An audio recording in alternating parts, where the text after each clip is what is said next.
안녕하세요. 반갑습니다. 로앵커입니다.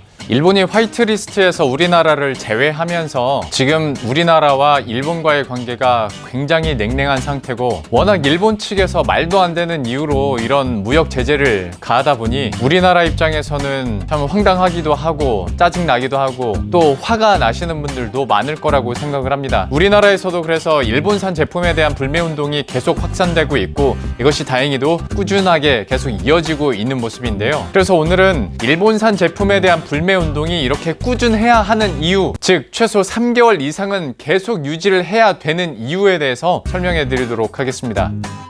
우선 이번 불매운동 같은 경우에는 예전의 불매운동과는 약간 분위기도 그렇고 어떤 지속성에 대해서도 좀 예전과는 다를 거다라는 시각들이 훨씬 많습니다. 굉장히 바람직한 현상이고, 지금 일본의 작태를 봤을 때 또 감정적으로든 이성적으로든 불매운동을 해야 할 이유는 차고 넘칩니다. 그런데 왜 최소한 3개월 이상은 해야 되느냐? 자, 아까 말씀드린 것처럼 지금까지 불매운동이 있었는데 뭐 해봤자 한 달, 길어야 2달이었죠. 이런 것들이 반복되다 보니까 그 유니클로의 한 임원도 얼마 가지 못할 거야 라는 막말을 하면서 안 그래도 불난집에 기름을 부은 꼴이 됐는데요. 근데 옛날에는 진짜 기업들이 한 달, 길게는 2달 정도만 말 그대로 존버 버티기만 했으면 그 다음부터는 세일 공세 엄청 해가지고 소비자들을 끌어모았고 거기에 넘어가는 경우들이 많았거든요. 하다 보면 결과적으로 기업들에게는 큰 타격이 없었거든요. 그런데 만약에 이 불매운동을 3개월 이상 한다 그러면 이건 실질적인 변화를 우리들이 만들어낼 수가 있습니다. 이 말인즉슨 실제 기업들의 실적에 타격을 줄 수가 있다라는 건데요.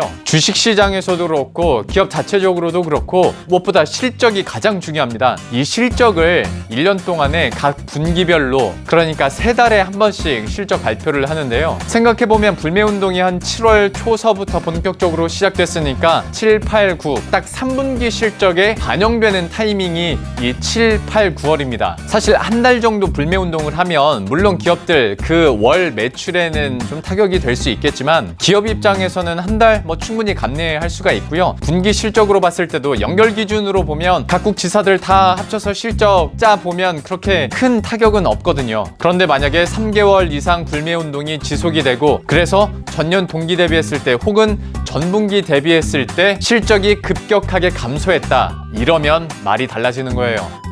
실적이 급감하게 되면 기업들의 주가는 떨어지겠죠. 기업들의 주가가 떨어지면서 그렇게 되면 그 기업의 시가총액도 증발하게 됩니다. 그럼 당연히 그 기업의 가치도 떨어지는 건데, 이런 현상이 한 달, 2달 이어지고 일본 대기업과 전 산업으로 이런 현상들이 퍼지게 되면 결국 일본 경제에도 타격이 불가피한 거죠. 그리고 상황이 이쯤 되면 기업에서도 정부를 향해서 비판을 할 수 있을 테고, 언론에서도 경제가 안 좋아지면서 일본 정부의 무리한 정책들과 스탠스에 대한 비판 여론이 더 거세질 수가 있는 거죠. 물론 이런 비판 여론들은 지금도 나오는 게 맞습니다. 그런데 숫자로 자세히 안 찍힌다는 거예요. 그래서 아베 총리의 이런 무리한 정책과 또 우리나라의 들끓는 여론, 그리고 불매운동이 실체화되기 위해서는 최소한 3개월 이상 불매운동을 함으로써 기업들의 실적이 급감해야 우리가 잘못 건드렸구나 라는 생각을 일본 측에서도 한다는 거예요.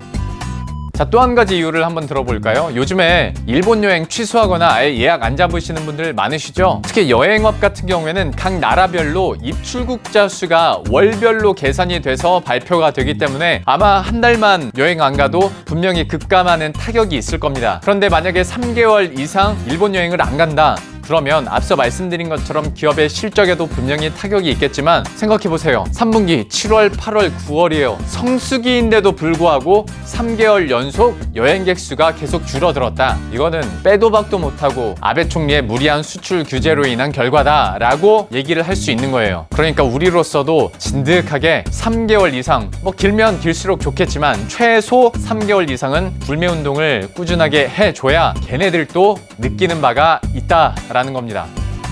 자, 물론 우리 입장에서는 처음에 불매운동하면 대체품 찾기도 힘들고 좀 번거로운 면이 없진 않겠죠. 하지만 생각해보면 소비 패턴만 살짝 비틀고 대체품만 잘 찾으면 3개월, 6개월, 1년, 2년 이거 지속하는 거는 그렇게 어렵지는 않은 것 같습니다. 그러니까 이번만은 다르게 용어도 불매운동이 아니라 불매습관으로 바꾸는 게 낫지 않을까라는 생각까지 하게 되네요. 참 요새 일본과 관련된 뉴스를 보면 열받는 일이 참 많죠. 역사적으로도 그렇고 그 이후로도 일본의 보수층에서는 우리나라를 한때 우리들의 식민지였던 딱 그 정도의 나라로 평가하는 발언들이나 태도를 심심치 않게 볼 수가 있는데요. 참 이렇게 열받을 때는 풀어야 병 안 걸립니다. 이제 일본 제품은 진짜 안 사는 걸로, 국산이나 아니면 다른 나라 제품을 대체로 사용하는 걸로 우리 한번 스트레스 풀어보도록 하죠. 여러분들도 저도 건투를 빕니다. 한번 할 때까지 해보죠.